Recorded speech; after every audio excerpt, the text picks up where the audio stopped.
It's time for the aviation segment, and I had an interesting talk with Rich Kaplan about the birds in aviation. And to fill us more in about the birds in aviation, I give you Rich Kaplan.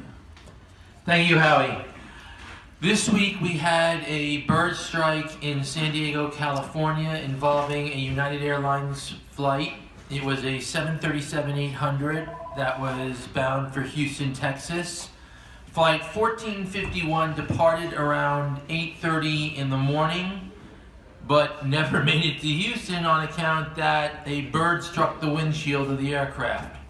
Now, this is not uncommon. In fact, I've mentioned it before. This is probably one of the most common anomalies in aviation, Howie, are bird strikes, because unfortunately we don't have as adequate a technology as we'd like to have for tracking large flocks of birds. The only thing we have is Doppler.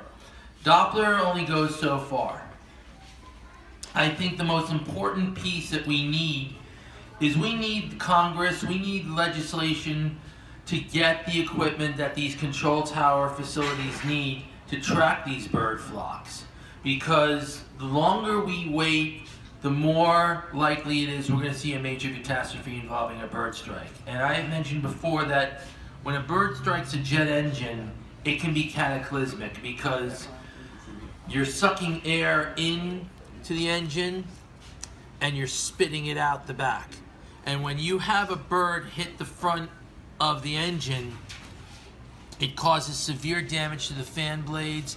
It causes severe damage to the avionics systems for these engines. These engines are state of the art. A lot of people don't realize what goes into building a jet engine. It is extremely complex. It's almost as complex as launching a space shuttle, I would think. So indeed, you have a lot of technology that goes into these engines, Howie. So at the end of the day, what we need to do is we need to write to people like Chuck Schumer and ask Senator Schumer if they can pass a bill to get the funding to the air traffic control facilities to upgrade, so this way they have advanced Doppler at every single facility, not just at JFK, but every facility should have it, so that we know where these birds are and we can warn our pilots before they take off. Okay, you have a large flock of birds ahead of you, climb to say 10,000 feet to avoid. That's the most important piece. Also, I want to report on Qantas Flight 9 really quickly. Qantas Flight 9 is the second longest distance flight in the world, Howie, and it started last week. It is a Boeing 787-9 Dreamliner. It is currently flying 9,100 nautical miles from Perth, Australia to London, England, non-stop, which is now routine. Back then, no one would have ever thought this possible.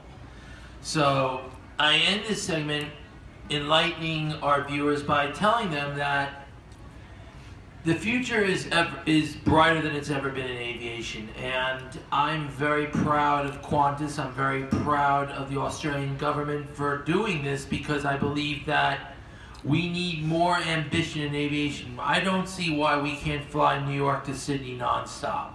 I don't see why. I believe Boeing will come out with a jet capable of this. I believe that we will see this within my lifetime. Before I close my eyes, I think we will see this. So the skies are always the limit, and I end this segment by just telling you, just go out there and live it. Enjoy. Great job, Rich Kaplan. Thank you.